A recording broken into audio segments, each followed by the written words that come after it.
Welcome to LOA Today. Walt Thiessen and life coach Cindy Chavez here. Today is Tuesday, May 29th, 2018, 8 a.m. Eastern Time. Your first daily dose of happy, not only for the day, but for the week, because we took the day off yesterday. We figure Memorial Day, it's a good excuse to just not do a podcast or two, and we all needed the break, but it's good to be back. And it's good to be back after a very successful book launch this weekend, because starting on day one of the launch of the ebook of our collaborative book, Your Daily Dose of Happy, Real Success Stories of the Law of Attraction, we hit number one in a category on Amazon, and within a day we were in number one in two categories on Amazon.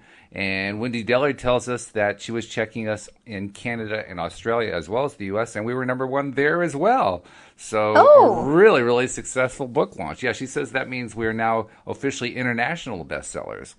So that's very cool. Awesome. Yeah. That's wonderful. It's a good launch, and today actually is the paperback launch.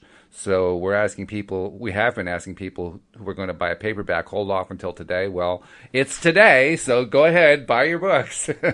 Don't wait, don't hesitate, because we want to get those numbers up. And who knows, maybe we can hit number one there too. That would be really great to get it on both sides. That'd be fantastic. That's wonderful. Well, I'm getting a lot of feedback from people that are enjoying it very much. So it's great to hear. It is great to hear. It's nice that so many people have taken an interest in it, and that they're feeling excited about it and so forth. The only thing that we haven't gotten yet, we haven't gotten anybody actually writing reviews on it, which means they're still reading the book. But that's okay. I mean, you're supposed to read the book before you do the reviews. I always Right. I always distrust those reviews that pop up immediately as soon as the book launched. Like, when did you read that anyway? Well, I've done book launches before where we sent advance copies to people and that's asked true. them Yeah. if they would be willing to leave reviews on a certain date, because we wanted the reviews to be there for when the launch happened. And of course, you can't write a review if you're one of the authors. So Right. So we've done it that way. So some of them that may be legitimate. No, I think that's fine. In fact, I know that Amazon prefers real reviews from real readers that are unsolicited. And, I prefer them too, because they're the real deal. I mean, there are actually, believe it or not, there are actually services out there that will create a whole bunch of fake reviews for you. Can you believe people would do that? And yet that's a rampant problem on Amazon. And I just don't want to be a part of anything like that, because, the energy's bad for one thing. But for and there's no reason for us to be, because as long as we're in alignment with Exactly. a great book launch, and we produced a great book and it's full of wonderful stories, then there's no need for that. The reviews will come. It's exciting. It is. In fact, I've got to tell you something. I'm already thinking about the next book. Well, I kind of had that feeling as I was reading the end of the book. Yeah, well, I did kind of give a clue there. Like, if you have any stories, send in a story to stories@loatoday.net. Yeah, that's true. I did throw that in. What's really funny, though, is that as I was reading through the book, I don't know if it was just reading people's experiences, and then, how your brain tends to start going off on a train of thought and thinking and connecting. But I started thinking about people that I know and their stories. And I was like, wow, I know a lot of people with great stories. And then when I got to the end and I saw that you had mentioned a second book, because I was thinking the same thing. There's so many amazing stories out there. I've actually been thinking about it. They are. I've been thinking about it in terms of, wouldn't it be great to have a monthly book? Like the January book. So 31 stories for January and 28 stories for February and 31 for March. So you could do a story a day. Oh, 12 books a year, that kind of thing. Yeah. And this book has 55 stories in it, so it's pretty hefty. Put it down to like a month's worth of stories is like a normal size book again. And the price comes down too, because you don't have as much printing to do each copy. But I was thinking that, keep putting out copies like that. Then we truly are like the Chicken Soup for the Soul series, because, how many of different kinds of chicken soup books have come out? It's been like, I don't know. There's a lot of them, dozens of them, put it that way. Yeah. Often I see the call for stories it's a continuing thing. They're still doing it. Yep. And I'm also thinking this time I'm happy celebrating a successful ebook launch. Oh, me too. Me too. Yeah, we had. And it's a really reasonable price. So that hasn't picked, that didn't hear about it and didn't pick up the free copy, it's still It's only $2.99 for the ebook, and if you decide to get the $15 paperback, we give you the ebook for free. So either way, it's still very, very reasonable to get that ebook. And it's just I don't know, I'm having fun with it because it's fun to hear all these different experiences in the different voices, because it's people's unique stories. Yeah, it is. So it is. It's really great. I don't know which one's my favorite yet. Well, I've been asked by a few people what my favorite story is, and honestly, I think partly because I was the editor and I had to, do some of the rewriting and all that kind of stuff. I think I didn't dare have a favorite while I was doing it because I wanted to make each story as good as it could be, and I think it's going to be like a few weeks before I can pick a favorite, just because I had to stay in that mindset throughout the editing process in order to be fair to everybody's stories. And I think I'm still there partly. So it's just that take makes a while, sense. That makes sense. I mean, I will tell you honestly, one of my favorite stories is yours. It was a great story. Just because you manifested an owl. I mean, an owl? Holy cow. Not only did you manifest an owl, but you manifested one in the middle of a city. That part's the mind-blowing part. Yeah. And I don't know if all owls are big. I don't think they are. I've seen some little ones in pictures and really, really big ones. But this one was big because the window in my office is wider than 3 feet. And the window goes from the floor to the ceiling. And I'm facing that window most of the time when I'm working because my desk is against, facing that window. So the owl's wingspan was as wide or wider than the window because the owl was filling up my entire window, and it flew up from the ground all the way to the top. So it's like it made sure I could see it. Like you're not going to miss this one, Cindie, no matter what. Right. It Wow. made like a rustling sound with its wings against my window, and it caused me to look up. I was like, what is that? And I look up, and there it is. And it just took me a minute to process what had just happened. And then I realized, oh my goodness. Yeah. So it was pretty cool. Yeah. The shock of that, I would think, would be pretty big. Yeah. I almost burst into tears. Oh my, wow. It was like, I didn't know what. And I immediately made a phone call and then posted in the group where I had said, this is what I'm going to do. And I wrote a story about it and posted a picture of an owl. And it was so funny because people said, is that the owl? Yeah, of course they did. Like, no. What, you didn't have a camera in your hand when it happened? How could you not do that? And the whole event lasted like, just a few seconds. Exactly. Yeah. So, yeah. But I've never seen another owl at this window again. That's the only owl I've ever seen besides going to the Renaissance Fair and seeing all the birds of prey out there and the falcons and everything. So, yeah. That's pretty amazing. It's a great story. And that's why I like it so much, because there are other kinds of stories where you can kind of justify, pretend like the law of attraction didn't play a role in it, use the rational mind. That one, there's no, how do you stage an owl sighting outside of your window in Baton Rouge, Louisiana? Well, but what's funny is that there's another part to this story that I didn't put into the essay. Oh, what's that? And that was that about 3 days later, I was cleaning out my inbox, and I noticed I've been on Abraham-Hicks's email list forever, as long as I can remember, more than a decade. And I don't always read them every single day, right? So I noticed that, I haven't read them. So I read the one for that particular day, and it was about 3 days after the owl had shown up. And in their email banner, there was an owl. Oh, no kidding. And I said, oh my gosh, has that always been there? And so I checked the one for the day before. There was the owl. I checked the one for the day before that. There was the owl. And that was the day that my owl appeared. But I checked the one at the day before that, and it was just a banner with green trees. Oh, my goodness. So the actual day. Wow. Yeah, so the day that my owl appeared, they changed their banner to have an owl in it. And it stayed that way for quite some time. And then I noticed sometime later that they had gone back to the regular one. But I took screenshots of all of it and I posted it in the blog post that I wrote about it at the time because it was just so mind blowing to me. I took screenshots with the dates and everything. It was like, so yeah, it was, I guess the universe wanted to make sure I didn't miss the owl. Apparently, so. Yeah. Now, how long ago was this? She's not checking her emails. She's not checking her emails. Yes, right. Send in the reinforcements. How long ago was it that this whole this whole sequence of events transpired? It was 2015. So about 3 years ago. Okay. Yeah. See, now I'm going to check I keep all of the Abraham-Hicks emails. I have them all in a folder.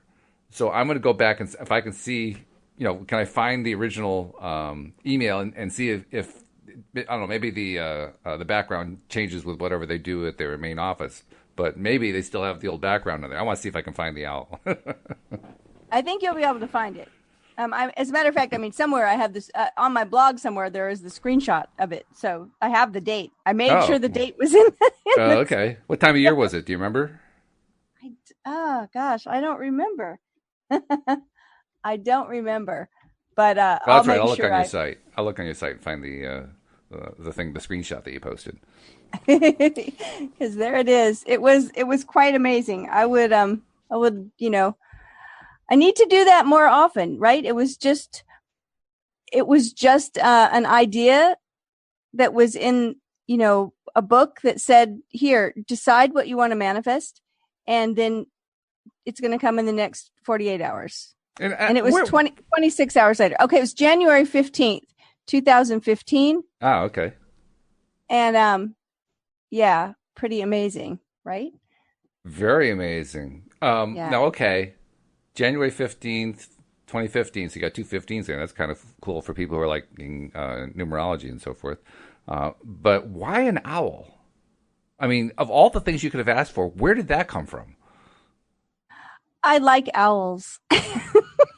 Oh, okay. I really love owls. And I guess I just was trying to think of something. I wanted it to be something that was a little bit out of the ordinary. Yeah, that worked. and at the same time, I wanted to be something that I could believe for. So, like I said in the story, manifesting a brand new Mercedes or a world peace or something, some things may have seemed too impossible, like, oh, I don't think that's going to happen. And so, but here's the thing is that in my mind, when I decided I'll have an owl, I thought someone was going to send me a greeting card with an owl on it, or some product that I had ordered would arrive and part of the label would have an owl on it. Or, I wasn't thinking a real live, beautiful owl was going to come to me. I didn't go looking for it. It wasn't like, oh, I happened to be out at the, zoo. Right. I was sitting in my office. So I chose it because for two reasons. One, I would know when it showed up because it wasn't something I saw every day. And yet I thought it would be pretty easy for it to show up. I thought, oh, I'll be at the grocery store and I'll see a little kid with a T-shirt with a cartoon owl on it, Yeah. And yet, there it is. My lesson from this was that the universe always outdoes us, right? Always shows up in some way that is better than what we could have imagined. Well, I'm really glad that you posted that on your blog, on your website, because I just checked my emails. I only subscribed to the list in August 2015, so I don't have that email. I have everything since then, but I don't have anything going back that far. So I'm really glad you posted the pictures because that way I get to see it. Yeah. So, so the part I left out of the essay with the email banners from Abraham-Hicks, which that's kind of funny in itself, right? Because it was Abraham-Hicks. Yeah. I mean, I kind of wish we'd included it because that makes a good story, even better. I mean, wow. Well, I thought we were going for a word count or something. I can't remember why I edited it out. Oh, well, that's all right. It's still a good story. Even without it, it's still good. It just would have been, like putting the icing on top of the cake. Right. So, speaking of Abraham-Hicks. Yes. we have been working our way through Abraham-Hicks' book, Esther and Jerry Hicks, The Teachings of Abraham, Money and the Law of Attraction, Learning to Attract Wealth, Health, and Happiness. And we are on a section now are we in part 2 where we're talking about We're in part 3. well-being and health? Yeah, well, that's actually, part 3. That's part 3. Yeah. Yeah, part 2 was actually the money part. That was the specifics about attracting money. But part 3 is where they're telling us, well, you can attract money all you want to, but if your health and well-being aren't there, it's not going to do you a whole lot of good. So let's talk about health and well-being. Right. And I noticed in our book quite a few stories about health and well-being. Yeah, quite a few. Yeah. And interesting that I believe this section, the section we're reading now is about well-being, and then there's another section about health.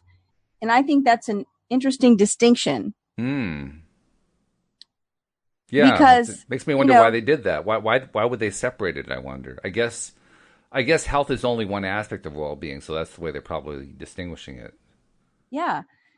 And I know the thing that has really struck me so far about this section is the idea that when we start feeling unease or dis-ease in the body, that they say it is a result of us complaining. And that it doesn't have to be a result of us complaining about feeling bad or complaining about our own body. It can be a result of us complaining about anything. So while we're complaining about the weather or our neighbor or our job or whatever, that vibration can start showing up in our body as a lack of well-being. Boy, if that's not a cautionary warning, I don't know what is. Like, guys, lighten up if you want to have a healthy body. Right? Whoa. I mean, I think that more than anything in this section, that stood out to me when it said, just complaining about anything. Because the way it said it was that if you're complaining about pain or a health issue in your body, they said it's there because you were complaining about something else before it showed up. And that really is true as I think about it. I mean, I haven't like gone through my entire life and all the situations, but my impression is that is actually true. I'm remembering a few situations that were like that, both for me and for my wife. I mean, because well, first of all, it was a fairly safe bet. A large portion of my life, I was very negative anyway. So chances are I was complaining about something. That makes it pretty safe. But beyond that, yeah, I mean, I'm thinking about something that occurred within the last month that really fits that pattern. It was funny. I remember a group that I was in where someone suggested 30 days without complaining. And not easy to do. Yeah, not easy to do. And then there became a whole discussion about whether a particular thing was complaining or not. Right? Wait, I wasn't complaining about it. I was just making an observation, right? Yeah, right. Yeah. I love the politically correct ways we do these things, right? I don't mean to insult you, but, and then I insult you. No offense, but. No offense, someone said to me one time, well, I don't want to say something that sounds derogatory. And I said, then don't. Don't say it. Yeah, that's what you kind of need. If you want to get through 30 days without complaining, that's kind of what you have to have. You almost have to have your own little personal coach following you along saying, don't say it. It's definitely something to shoot for. Well, I think what happens, though, when we make a plan to do something like that is that it opens our awareness to how often we do complain. It does, yeah. And then, once we start being more aware of it and we start catching ourselves, it's like anything else. First, we catch ourselves after the fact. Oh, here I am. I've been complaining for 5 minutes about this. And then we start catching ourselves in the middle of the complaint. And then pretty soon we start recognizing the sense of, oh, stop. And we start catching ourselves early enough to change the habit. So it's definitely worth doing. the one thing I would recommend to anyone who wants to work on something like this is do it when you're already in a fairly good place. You know, when your emotional set point is relatively in the positive range. And the reason I say that is when I first became aware of The Secret and the Law of Attraction, actually 10 and a half years ago, I think I actually wrote in the book it was November 2008, but I realized recently it was actually 2007, because November 2007 is when I saw The Secret, and my father passed in March 2008. And at the time, I was wishing I understood it well enough that I could help him during that period of his life. But that was the way I connected. I said, oh, it wasn't November 2008. It was 2007. But anyway, ever since I saw the movie and recognized just how important it was to get my thoughts in alignment, first of all, I was not in a particularly great place anyway when I saw the book and read it for the first time. I was fairly depressed. I wouldn't say I was in depression range. I was more in like frustration to irritated range. But there were times where I'd get pretty depressed. And after I understood that it was my own thought process doing it, I got really depressed because I didn't see any way to stop the pattern. I mean, it was so prevalent. It was so clear to me how often I was uttering all this junk. And I couldn't imagine stopping it. There was so much of it coming out. So that's why I'm saying don't take on that challenge unless you're in a good place already. You could probably make yourself more depressed.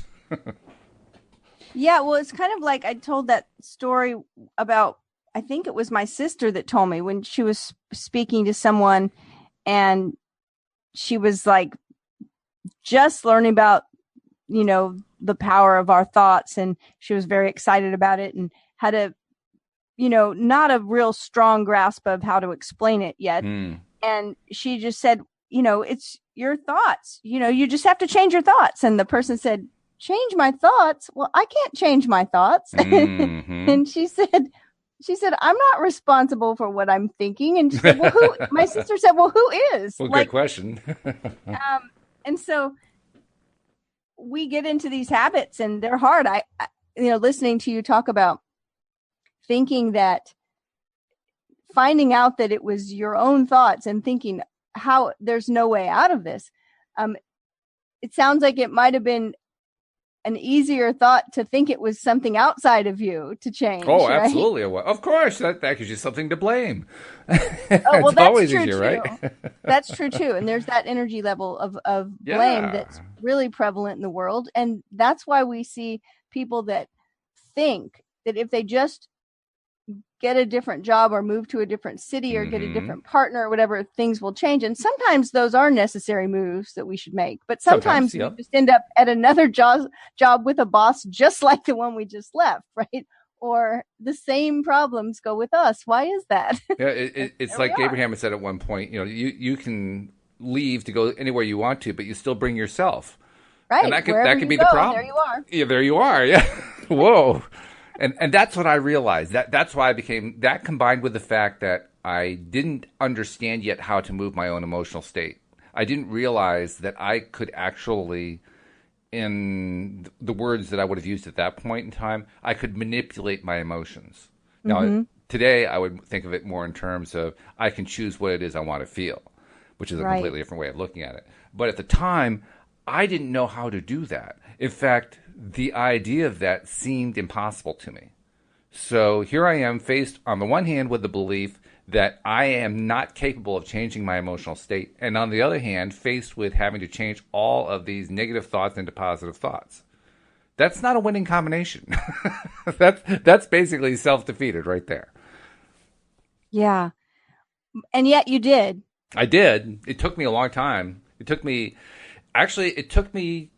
through a number of different stages and steps to slowly get there. And the first one that I took was based on a recommendation that my wife gave me, which was, here's a way you can shift your emotions when you need to shift them.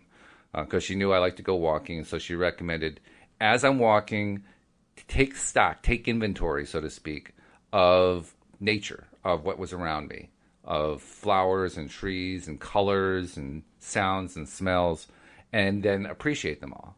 appreciate the beauty of the flowers, and appreciate the blue sky, and appreciate, all of it. Appreciate every little detail of it up close, not just in general, like, yeah, I appreciate all that. No, no, no. Go in and look very, very close to the flowers, at the trees, go look at the bark, go look at all of it, smell the air. And each time that you find something, stop and feel like, okay, I really appreciate that. And for the most part, the first few times I did it, I was trying to talk myself into something that I really didn't believe I could do. So I didn't really make a whole lot of ground. But there was a day that came after, I don't know how long it was. I'm going to say it was a couple weeks, but it may have been longer, when all of a sudden I noticed that I had made a shift. And I had to kind of stop and say to myself, well, was that me making the shift, or was it once again my environment shifting me? Because it was a beautiful day out. And that's when I realized, wait a minute, I'd had a whole bunch of really beautiful days and my mood hadn't shifted. Why hadn't my mood shifted with all those beautiful days, but today it had? And that's when I finally realized that it can't be the weather, it has to be me. Wow, that's so powerful. Yeah. It can't be the weather. It has to be me. It can't be the weather, because we'd had all these gorgeous days and my mood hadn't shifted. And then all of a sudden I shifted it. Yeah. I mean, it's such a good reminder too, to people that are just, or maybe not just starting out. Maybe we've been on this road a long time, and we all still experience contrast. Exactly. And recognizing that we need to be gentle with ourselves. Mm-hmm. And let it unfold in the time. Get the support that we need, however that is. A lot of times when people say, well, I can't afford therapy, or I can't afford a coach, or I can't afford whatever, I always say, get the support you can afford. Maybe it's a book, right? Maybe it's a book. Maybe it's just reaching out to people that you know. Maybe it's just taking a walk in nature. Whatever it is, it's you're making an intention to find something better. And I can say that the first time I was told to be gentle to myself, it didn't resonate with me. I didn't understand what was meant by it. And my initial reaction was, but I am gentle with myself, even though I really wasn't. But I thought I was. Oh, I thought you were going to say, I don't want to be gentle with myself. That doesn't resonate with me. I just want to beat those terrible feelings into submission. Well, there was that side of me, too. That definitely existed. But if you had asked me, I would have said, well, I'm not mean to myself. Yeah. I really would have thought that, too. So what would have made more of an impression on me, and I'm recommending this to people who find that the phrase, be gentle to yourself, doesn't work, is give yourself credit. Yes. Because it's really the same thing. Giving yourself credit is loving yourself. So give yourself credit. What did you do right? Because you've done something right lately. I mean, actually, you've probably done a lot of things right. Otherwise, you wouldn't still be alive. So, just start keeping track of the things that you did right and appreciate them. And now it's that also takes for me, the word gratitude is a little bit of a difficult word, because it can have negative connotations to it. It's mostly positive, don't get me wrong, but it can have negative connotations to it. And for me, it had a lot of negative connotations. So I couldn't really make myself feel grateful, because that always felt cheap. It didn't feel real to me. But I could give myself credit for stuff. And I could give myself credit for stuff and feel good about it, which is basically gratitude, by the way. But nevertheless, when you talk about that, the word gratitude and the negative connotation, I always think of someone who's feeling like they should be grateful. Exactly. And I remember having that in my life for a long time, where I was not in a happy marriage, but I kept telling myself, I kept beating myself up for feeling unhappy about my relationship, because I had so many other wonderful things in my life. I had great kids. I had a beautiful home. I loved so many things. And I thought, you should be grateful, right? It's like, I should be grateful for all the good things in my life instead of focusing on what's not working. And which is true. You don't want to be ungrateful for the other stuff. It's just that we also tend to turn it into, well, you should be grateful for this thing I don't really like, and that doesn't work. Well, when we put gratitude on ourselves as an obligation, yes, or a should, or something's wrong with us if we're not grateful, then right, I totally get what you're saying. It doesn't feel good to beat yourself up because you're not grateful enough. Exactly. Yeah. So yeah, but appreciation and giving yourself credit. I really love that phrase because um, we often, and that's a phrase that I've used before speaking with people and clients, is saying, I hope you take a moment to stand back occasionally and give yourself credit for all the good things you've done, for all the great work you're doing now. Mm-hmm. That's right. Right. And that's why I love the mirror work so much. Yes. Yes. The mirror It's work is just very powerful. we blast through life sometimes, not really giving ourselves credit. And you're Sometimes. right. That's super important. Yeah. Yeah. I would say most of the time for most of us. I mean, that's basically what most of us do. We just blast through life. We get so busy, We do. Yeah. We forget to take the time to align. Heck, I didn't even know the importance of aligning. I never even thought of that concept until I heard it from an Abraham book or something a couple of years ago. And I thought, what? What do you mean get into alignment first? What difference does that make? What I loved so much is, like, people listening wouldn't know this unless they were one of the authors of the book that we just launched. But what I love so much is that you were encouraging the authors of the book to share about the book. Of course, that's what we do in a book launch. We go, hey, we have a new book out. But you were encouraging them to get into alignment first. Oh, you yeah. said something like, when you're really in that high flying spot, feeling really good about the book, then go share it. And I thought, yes, that's it. Alignment first, alignment first. Well, I Instead have of taken sharing large about portions. the book and then trying to get into alignment, so Yeah, that's people, right. Yeah, yeah. yeah, no. Yeah, that doesn't work so well. And I do take a long time to learn, but when I learn something, I learn it pretty well. And I have finally learned that one. You do have to get into alignment first. Well, I've been practicing law of attraction for a long, long time, and I don't know that I always remember to get into alignment first. I'm still reminding myself all the time. Well, I'm not saying that I remember to do it every time. What I'm saying is I now understand and totally 100% agree with the importance of it. That alone is a major shift for me. Now actually applying it 100% of the time, well, that's further down the road. I'm not quite there yet. I'm working on it. If I can do it like 75, 80% of the time throughout the day, that's a big victory. That's a huge victory. So that's the way I look at that. I remember hearing somebody say that they got aggravated with somebody that was working for them, and they fired the person. I think it was someone that they hired to do a specific task. Mm-hmm. It wasn't going well. They fired the person. They're really aggravated and immediately hopped on, the internet or whatever, and started looking for someone to replace them. And then said, "Oh no, like, what am I doing? Yeah, right. Who am I gonna, who am I gonna end up hiring when I'm in this frame of mind?" And I was like, but that's the kind of stuff we do all the time, right? It is. We've got to remind ourselves. Yep. Alignment first. So what, you ready to hop in? Yeah, let's do it. To the book? Because we're talking about today, why do I want perfect bodily conditions? That seems like the silliest question ever to me. It does. Why wouldn't I? That would make more sense. Right? In the paperback version of Money and the Law of Attraction, we are at the top of page 108. And it's also available, of course, on Kindle. So Walt's reading on a Kindle and I'm reading the paperback. But why do I want perfect bodily conditions? Although it may seem strange to you, we cannot begin to address your physical body without addressing your non-physical roots and your eternal connection to those roots. Because you, in your physical body, are an extension of that inner being. In very simple terms, in order to be at your maximum state of health and well-being, you must be in vibrational alignment with your inner being. And in order to do that, you must be aware of your emotions or feelings.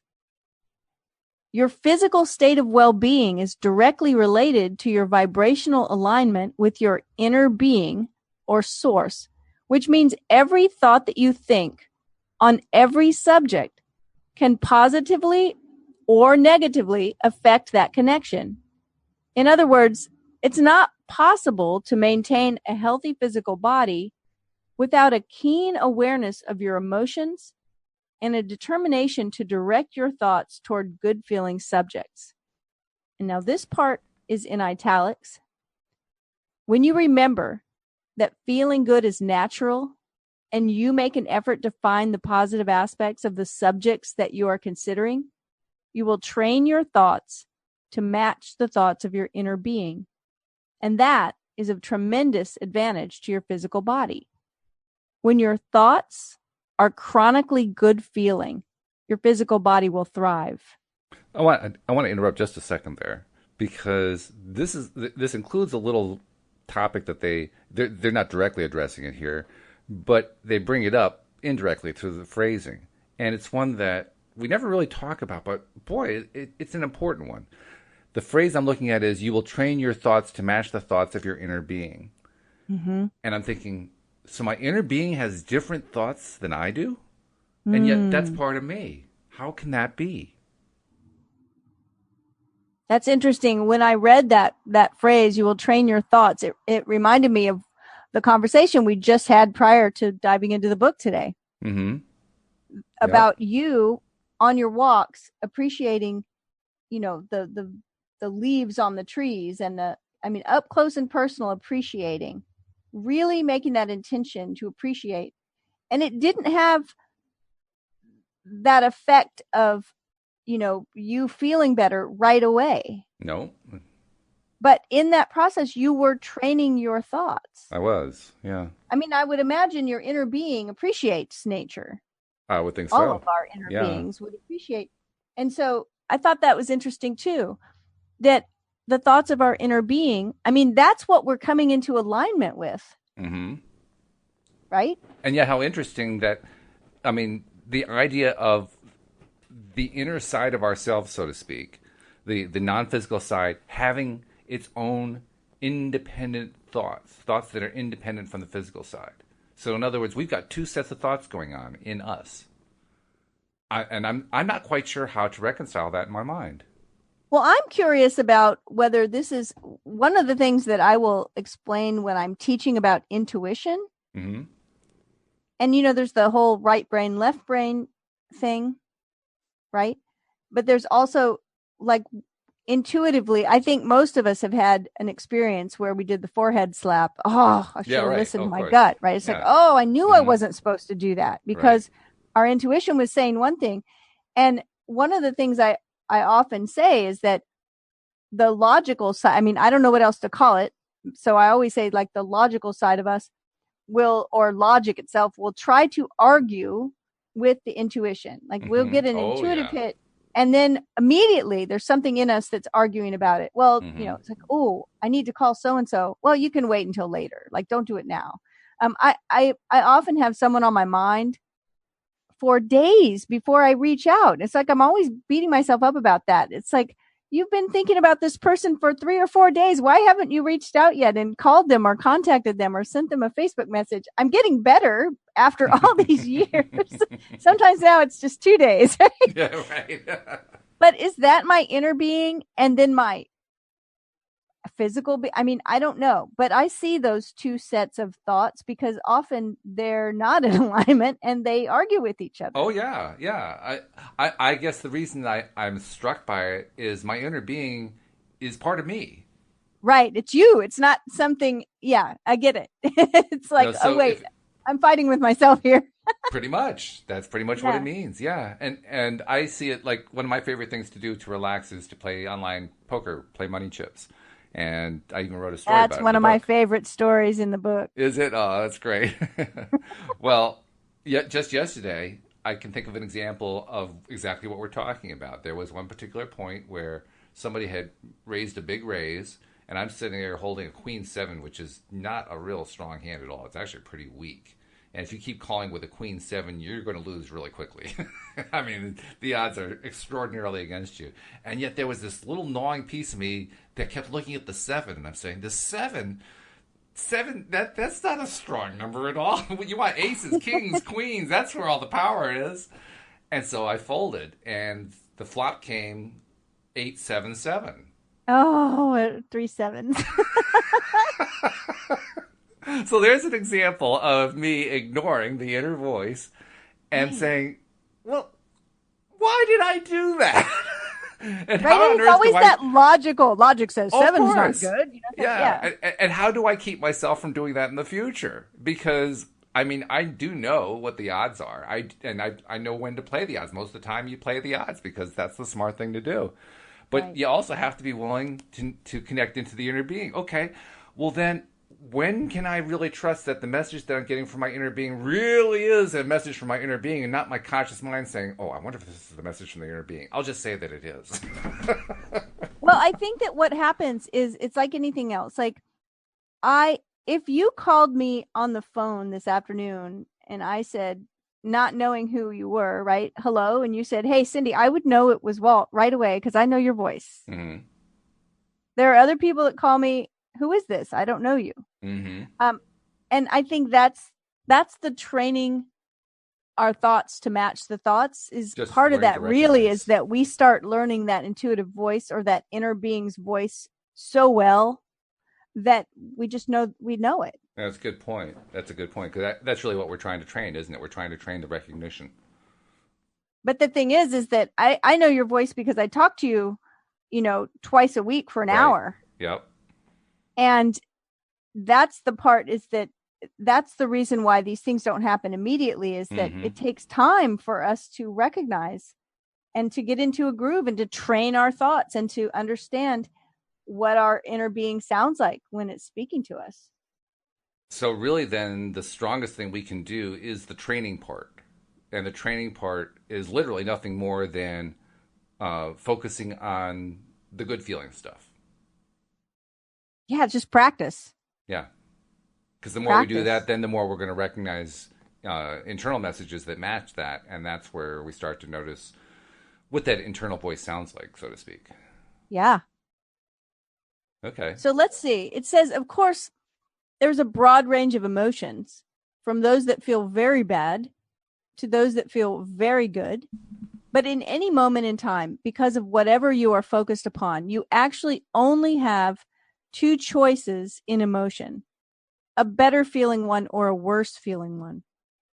So you could accurately say that there are really only two emotions, and you effectively utilize your guidance system when you deliberately choose the better feeling of those two options.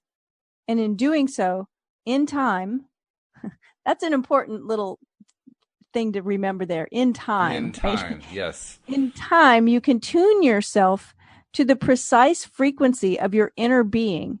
And when you do that, your physical body will thrive. Now, I also remember the first time I saw Abraham, whether it was in this book or another one, I don't remember for sure, saying that there are really only two emotions, better feeling ones or good feeling or worse feeling ones. And that makes sense, positive or negative or whatever. But there was also that rational mind kicking in there saying, well, some of my feelings are neutral. So there's actually a third category. And I was kind of trapped by that one for a while. I kept modifying my mind. Well, there's good and there's bad and there's neutral, until I finally remembered that neutral is actually just another word for negative, but it's politically correct. There's not a lot of energy to it, right? It's kind of, there's actually more negative energy than you might think to a neutral feeling. We think that we call it neutral, and we say it's neutral because in our conscious minds that means it doesn't really have a whole lot of energy. But when you right, not a lot of feeling. yeah, a lot of feeling to them. But when you actually look at them up close, they have more feeling than we give them credit for. And the other thing that I always remind myself is a neutral feeling is a lot like an abstention in a legislature. Like like in the U.S. Senate, if you have a vote on something, and I mentioned this last week, if you have 49 senators voting in favor and 49 senators voting against and 2 abstaining, the motion fails because the 2 abstentions get counted with the no votes. The only way to win is if the yeses get 50% plus 1, in other words, 51 votes. So an abstention is basically voting no, but pretending that you really didn't.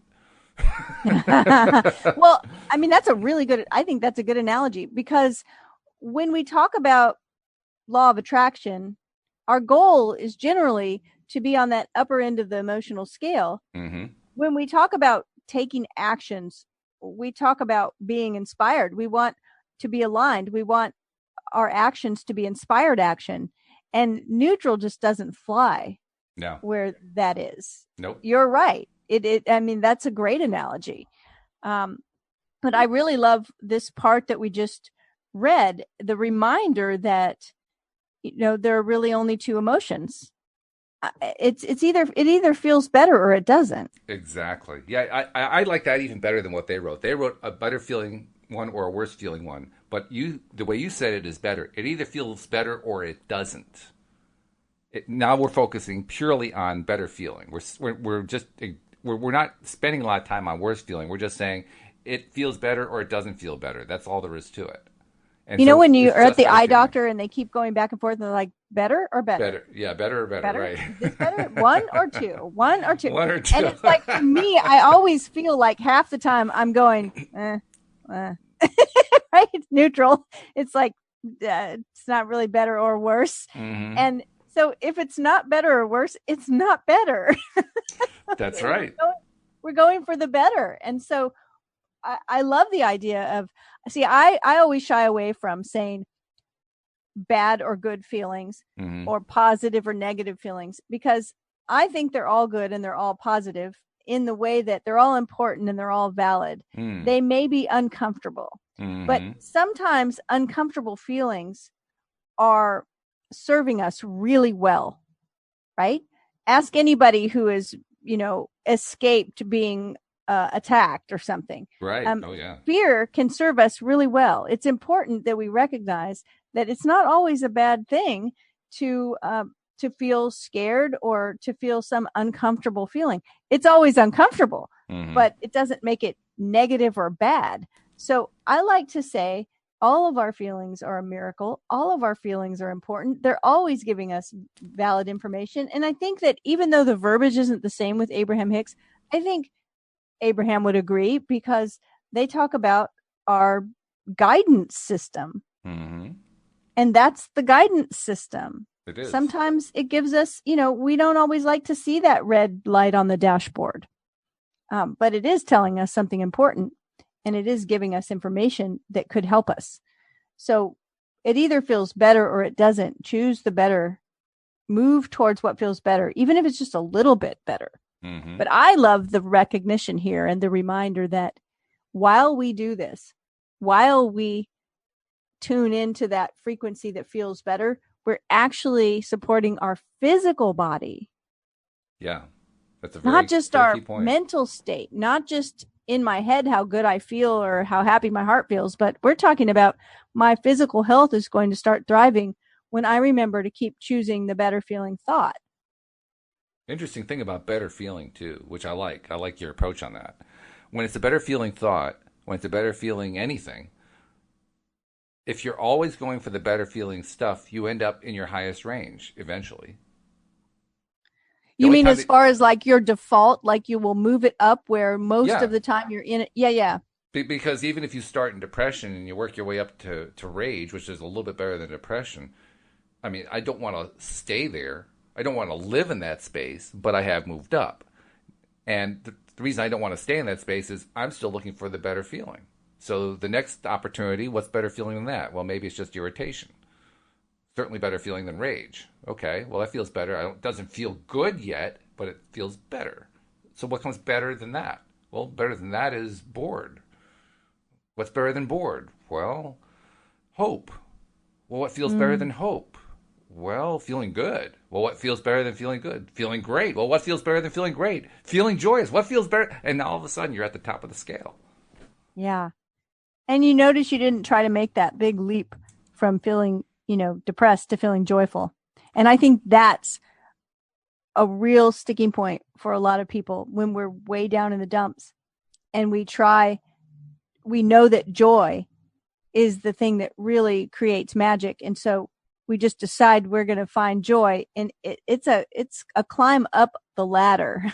Oh yeah, I couldn't even see joy when I first found myself in that really depressed state and realized and understood that I really was feeling depressed. When I tried to find joy, I couldn't find it anywhere. I mean, it was just nowhere in my visual range, nowhere in my feeling range, nowhere in the house, nowhere outside of the house. It was nowhere. I couldn't see it anywhere. Yeah, it's pretty much impossible for anybody to see when they're way down there. Yeah. And then when they can't, if that's what they're reaching for, it's really easy to kind of beat yourself up Oh, for yeah. not being able to see it, but no one can see it there. And it's always got to be incremental. And so I love the way you climbed through that scale, because that's exactly what happens. And someone that's been in a really deep depression, you were talking about rage.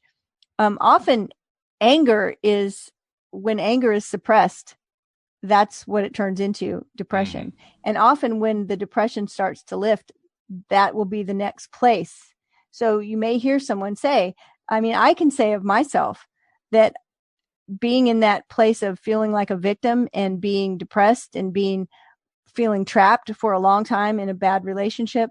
And then when I finally started realizing some of the things that were going on and some of the things I was allowing to happen, then I just got angry, and I was angry for a while. It's like, and you know what? That was okay. It was part of the process, but I did move out of that into a place of deciding that I was going to be responsible. That's really the next level, is responsibility. Be responsible for my own thoughts and my own feelings. And then it's like the sun starts to break through the clouds, and you're able to keep going up and up and up. That's but right. It's definitely gradual. But just knowing, I love this idea that there's really only two. We can talk about, 100 different words, and it's really great to improve and expand your emotional vocabulary. It's an important thing to do. And yet also really great to remember it either feels better or it doesn't. Move towards what feels better. And how nice to know that when we do focus on feeling better, on reaching for what feels a little bit better, we are healing our bodies. I know, that's the thing. It's like I I think I had a bit of an aha moment. I would have said that I've always known that. Oh, of course. On some level, the happier you are, you're going to feel healthier. Right. But just seeing that connection is like a big wow for me. Yeah. The whole idea that when we're complaining, we're actually creating dis-ease in our own body. Even if it's not showing up yet. No, exactly. And it really reinforces for me something that I was working on today in my mirror work, that I kind of started today, because I do have a tendency to, how do I express it? I have a tendency to not allow myself to really feel something passionately that I want to get to. Does that make sense? Say it again. I have a tendency. When you say that I want to get to, do you mean like a project or like an emotional state that I want to get to? Okay. Literally for the purpose of leveraging the law of attraction. Okay, right. Because you have to be not just in a positive state, but you really want to feel it deeply. I mean, I think it was yesterday's message from Abraham that said something to the effect of, if you feel the strong desire, it actually overcomes any need for belief. The desire makes it strong enough. Just because you're passionately and powerful about how strongly you want it. And I was realizing I haven't allowed myself to feel that passionate about something in a long, long time. Well, I think it's about time I did. It's about time I allowed that. So that's actually my biggest goal right now with the mirror work, is allowing myself to really feel it, and to feel it so deeply that it's like a driving force within me, and it just feels like it's overwhelmingly powerful.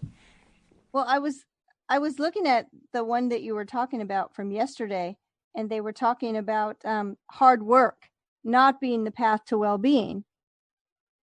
Feeling good is the path to well-being. It's exactly what we're reading today. So we're right on cue here, right?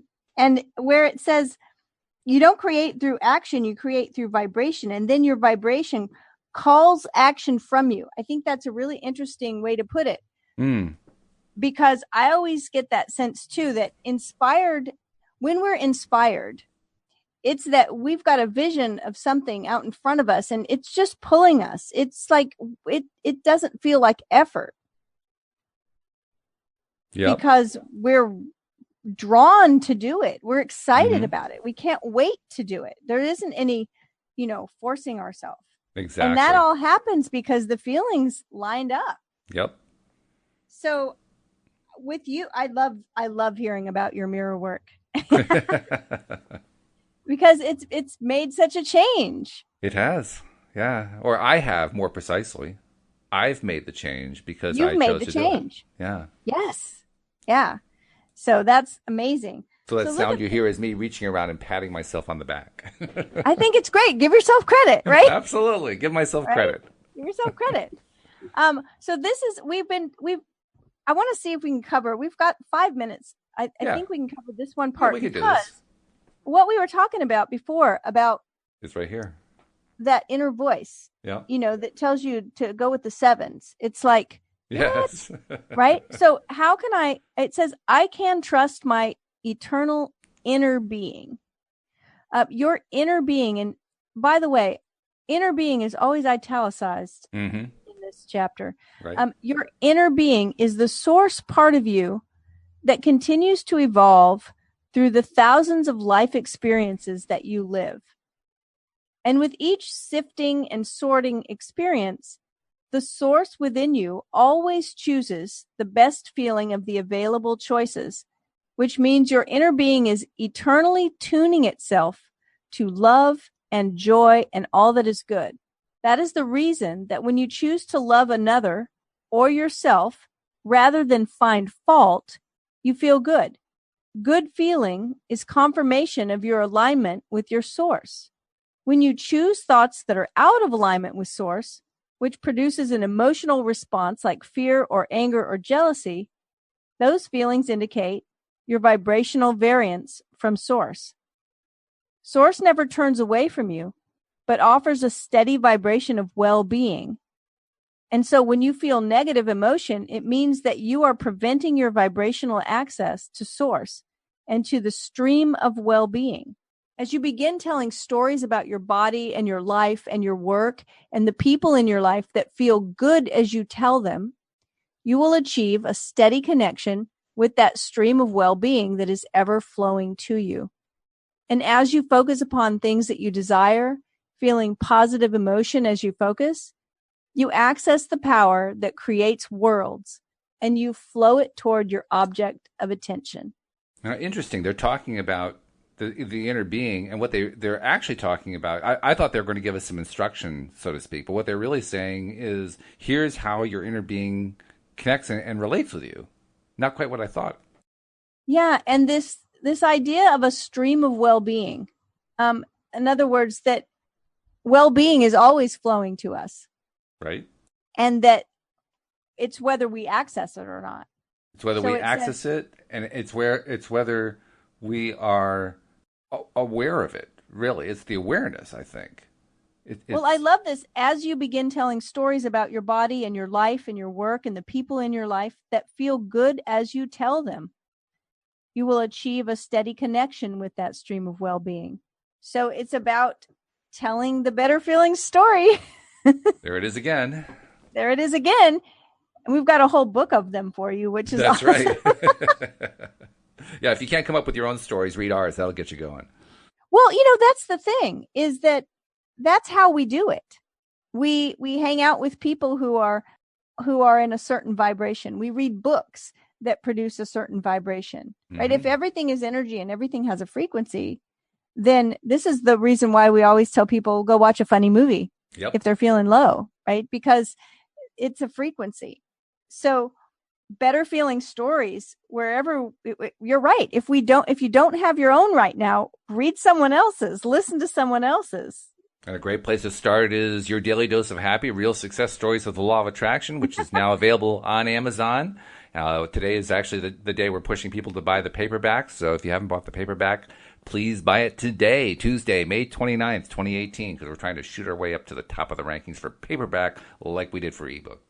I'm going to go buy mine right now. There you go. All right. See, now there it is, our next sale. It's right there. It's cool. I like it. This has been great. I look forward to talking to you tomorrow. I'll be here tomorrow. And we hope you'll join us as well here on LOA Today. Goodbye, everybody. Bye, everyone.